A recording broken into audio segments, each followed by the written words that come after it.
A very good morning to all of you, and I welcome you all in this video.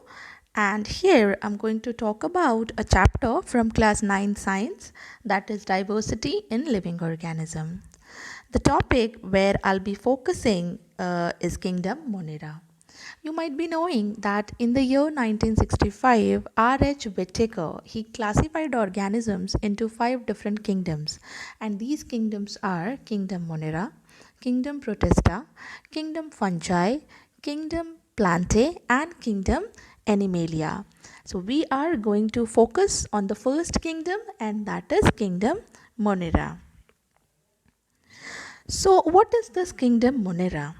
Kingdom Monera includes prokaryotic organisms, means all the prokaryotic organisms which does not have a true nucleus in their body, which lack membrane bound organelle. These kind of organisms, they are classified in this particular kingdom, that is kingdom Monera.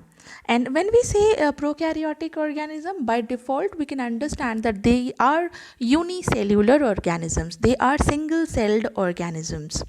When we talk about kingdom Monera, the organisms included in kingdom Monera, they are generally present everywhere. For example, bacteria, actinomycetes, mycoplasmas. So you must have heard already about it that bacteria, they are present everywhere.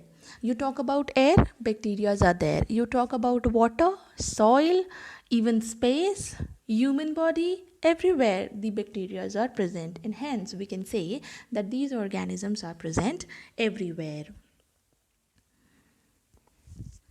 So let's talk about types of bacteria. As bacteria, we are taking as a representative organisms. We will take a bacteria and go further.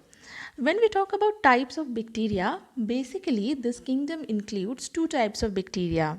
One is archaebacteria and another is eubacteria. When we talk about bacteria, these archaebacteria are the most ancient bacteria and they can survive under extreme conditions. Extreme conditions stands for example, these bacteria can survive under extreme saline environment and they are called halophiles. There are certain archaebacteria which can survive very high temperature and acid environment and they are called thermoacidophiles. There are bacteria which are able to release methane by their metabolic activities and they are called methanogens. So these bacteria, they can survive under extreme conditions. Another set of bacteria is called eubacteria. Now eubacteria stands for true bacteria. That means these bacteria, they consist of true rigid cell wall, and the cell wall is made up of peptidoglycans. So based on the presence of cell wall, true cell wall, a rigid cell wall, they are called eubacteria. And these eubacteria, they lives under normal environment. They cannot survive, they cannot tolerate extreme conditions, but they can stay in a normal environment like in body temperature or at room temperature. They will be able to survive. The very next feature of Kingdom Monera is about the nutrition. Now, when we talk about nutrition of bacteria, we find both the type of nutrition are available here. There are bacteria which are autotrophic in nature, means they can carry out photosynthesis, right? So this is autotrophic bacteria. For example, cyanobacteria, they comes under this category. Another type of nutrition which can be seen in bacteria is heterotrophic nutrition, where we see there are bacteria which are parasitic in nature. There are bacteria who are also acting as decomposers or having saprophytic nutrition. Another set of bacteria, we also find that they lives in symbiotic association. For example, Rhizobium, which lives in symbiotic association with the root nodules of leguminous plants. Bacteria generally they reproduce by asexual reproduction, and this asexual reproduction includes binary fission and in some cases budding as well. Let's talk about some other features for bacteria, and here we are basically going to talk about the usefulness or advantages of bacteria. Now, there are so many bacteria you must have heard about that they are our friends.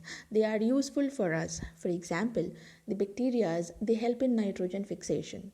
As I told you, Rhizobium, which lives in symbiotic association with the leguminous plant, they are also helpful for nitrogen fixation. The bacteria are used for food and beverages. There are bacteria which are used for medicine preparation, maybe antibiotic and the other medicines. They are also helpful for cleaning of the environment.